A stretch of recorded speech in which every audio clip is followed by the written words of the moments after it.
ولم أدر ما حسابيه يا ليتها كانت القاضية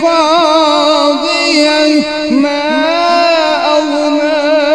عني ماليه هلك عني سلطانيه خذوه فغلوه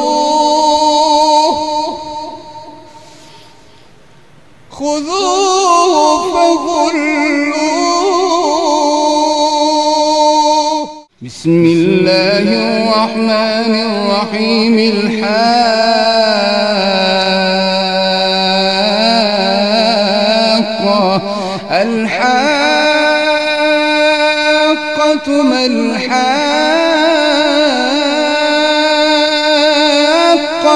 وما أدراك ما الحاقة كذبت ثمود وعاد بالقارعة فأما ثمود فأهلكوا بالطاغية وأما عاد فأهلكوا بريح صرصر عاتية سخرها عليهم 7 ليال و8 أيام حسوما فترى القوم فيها صرعى كأنهم أعجاز نخل خاوية فهل ترى لهم من باقية وجاء فرعون ومن قبله والمؤتفكات بالخاطئة فعصوا رسول ربهم فأخذهم أخذة رابية إنا لما طغى الماء حملناكم في الجارية لنجعلها لكم تذكرة وتعيها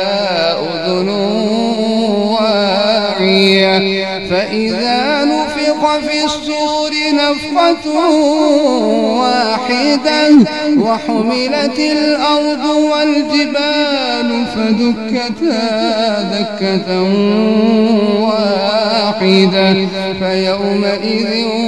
وقعت الواقعة والملك على أرجائها فيومئذ وقعت الواقعة وانشقت السماء فهي يومئذ واهية والملك على أرجائها ويحمل عرش ربك فوقهم يومئذ 8 يومئذ تعرضون لا تخفى منكم خافية فأما من أوتي كتابه بيمينه فيقول هاؤم اقرءوا كتابيه إني ظننت أني ملاق حسابيه فهو في عيشة راضية في جنة عالية قطوفها دانية كلوا واشربوا هنيئا بما أسلفتم في الأيام الخالية وأما من أوتي كتابه بشماله فيقول يا ليتني لم أوت كتابيه ولم أدر ما حسابيه يا ليتها كانت القاضية ما أغنى عني ماليه هلك عني سلطانيه خذوه فغلوه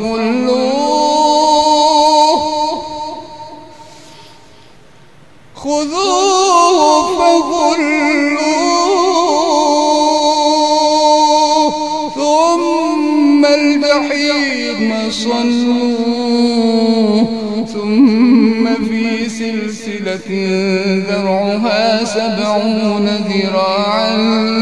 فاسلكوه إنه كان لا يؤمن بالله العظيم ولا يحض على طعام المسكين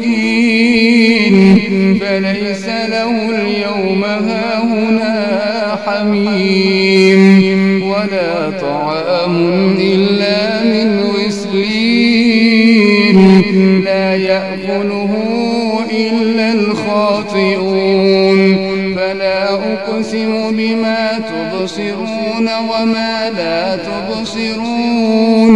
إنه لقول رسول كريم وما هو بقول شاعر قليلا ما تؤمنون وما هو بقول شاعر قليلا ما تؤمنون ولا بقول كاهن قليلا ما تذكرون تنزيل من رب العالمين ولو تقول علينا بعض الأقاويل لأخذنا منه باليمين ثم لقطعنا منه الوتين فما منكم من أحد عنه حاجزين وإنه لتذكرة للمتقين وإنا لنعلم أن منكم مكذبين وإنه لحسرة على الكافرين وإنه لحق اليقين فسبح باسم ربك العظيم